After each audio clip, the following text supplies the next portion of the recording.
The world of Formula One is full of mind games, and the 2026 pre-season test in Bahrain has been a great example of this. While everyone has been watching the fight over Mercedes and their secret engine trick, the German team has been working hard to put the attention on their biggest rivals, Red Bull Racing. According to Mercedes, the new Red Bull car, with its very first engine made in their own factory, is so fast that it is already the clear favourite for the championship. But is this the truth, or is it a clever lie to hide Mercedes' own strength? Let's look at the story of Red Bull's surprisingly strong start and the war of words that has started in the paddock. Red Bull came into the 2026 season with a big question mark over their head. For the first time, they would be using an engine built by themselves in their new Red Bull powertrains factory with help from the American car company Ford. Building a new F1 engine is a very hard thing to do, and many people expected the team to have a lot of problems with the car breaking down. However, from the moment the cars hit the track in Bahrain, it was clear that Red Bull had done a great job. The new engine ran almost perfectly, and the team was able to do a huge number of laps over the 3 days of testing. This was a huge relief for the team and a big surprise to the rest of the paddock. Max Verstappen said it was amazing to see a new engine maker be so reliable from the very start, and he joked that he was happy the car didn't explode when it left the garage. This shows just how much pressure the team was under and how proud they are of what they have done.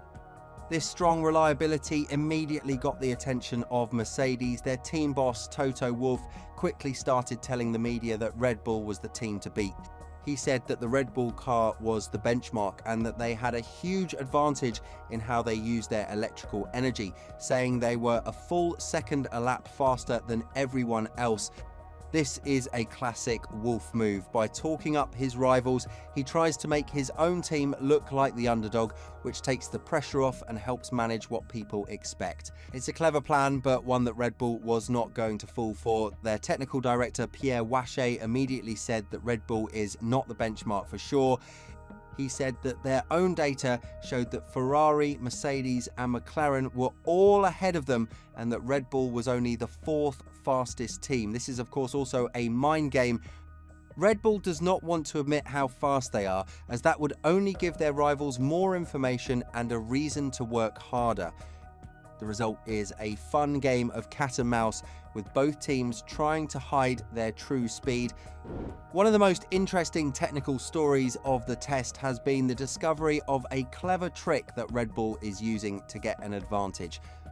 Their drivers have been seen using very aggressive downshifts, going down to first or second gear much earlier and more often than their rivals. This high revving method helps to spin the turbo and make more electricity for the battery, which is very important under the new 2026 rules. It's a smart piece of engineering that shows Red Bull has a deep understanding of the new rules. What makes this story even more interesting is that Mercedes seems unable to copy this trick. It is believed that their own secret engine design, which gives them a higher compression ratio, also makes the engine more likely to be damaged by the sudden high revs. This means that Mercedes' own clever trick might be stopping them from using another one. It's a perfect example of the complex engineering choices that are a big part of modern F1. Despite the good signs, Red Bull is staying calm. They know that testing can be tricky and that the true order of the teams will only be known at the first race in Melbourne. Verstappen has been quick to ignore any talk of being the favourite, saying he has no idea where the team stands.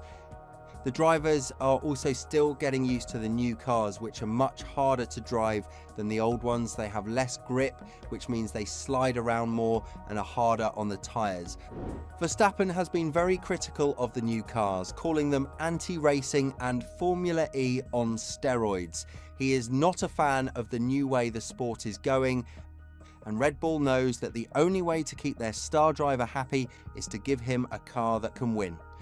So, what can we say about Red Bull's performance in Bahrain? While it's too early to be sure, the signs are very good.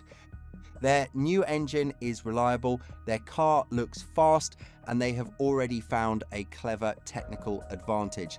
The fact that Mercedes is so focused on them is maybe the biggest compliment of all. It shows that the German team sees Red Bull as a big threat. The war of words has already started, and the battle on the track is sure to be just as exciting. Red Bull has started their new journey as an engine maker in the best possible way, and they have sent a clear message to the rest of the paddock: they are here to win. The journey to becoming a full engine maker has been a long and expensive one for Red Bull. When their deal with Honda officially ended, they had a choice to make. They could have taken the easy path and become a customer team, buying their engines from a rival, but that is not the Red Bull way. Instead, they chose to spend hundreds of millions of dollars to create their own engine department, Red Bull Powertrains. This was a brave move, and one that came with a huge amount of risk. The history of F1 is full of teams that have tried and failed to build their own engines. The fact that Red Bull has not only succeeded in building a reliable engine, but one that looks fast from the very start, is a huge achievement. It is a sign of the talent and hard work of the people they have hired, many of whom came from their main rival, Mercedes. The deal with Ford adds another layer of interest. While Ford is not directly involved in the design of the engine, their money and technical support have been very important.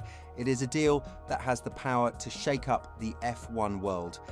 The mind games between Red Bull and Mercedes are just as interesting as the technical battle on the track. Toto Wolff is a master of the media, and he knows exactly how to use it to his advantage. His claims about Red Bull being a second a lap faster are a classic example of this. By setting the bar very high for his rivals, he is trying to create a situation where he can't lose. If Red Bull is as fast as he claims, then he can say, "I told you so." If they are not, then he can claim that his own team has done an amazing job to catch up.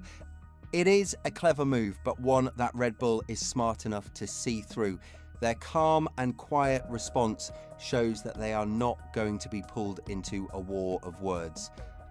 They are happy to let Mercedes do the talking while they focus on their own work. This quiet confidence can be very scary for their rivals, as it suggests that they have a lot more speed that they are not showing. The different styles of the two teams could not be more different, and it makes for a great story as we head into the new season.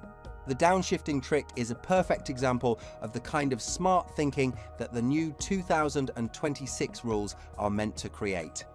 With the 50/50 split between electric and petrol power, managing energy has become the most important part of the game. The teams that can find the most efficient ways to collect and use their electrical energy will have a huge advantage. Red Bull and Audi seem to have found an early lead in this area. Their aggressive downshifting method is a simple but effective way of making more electricity, and it is a trick that their rivals are now trying to copy. The fact that Mercedes is struggling to do so is a major talking point in the paddock. It suggests that their own engine design, while powerful, may have some built-in problems. This is the kind of technical chess game that makes F1 so great. It is a constant battle of brains, with the engineers always looking for the next big idea. The team has been trying a lot of different aero parts during the test as they try to find the best balance between grip and top speed. The early signs are that they have a good understanding of the new rules, but the real test will come in the first race in Melbourne. So there we will be able to see what is really going on. Thank you for watching, and see you soon.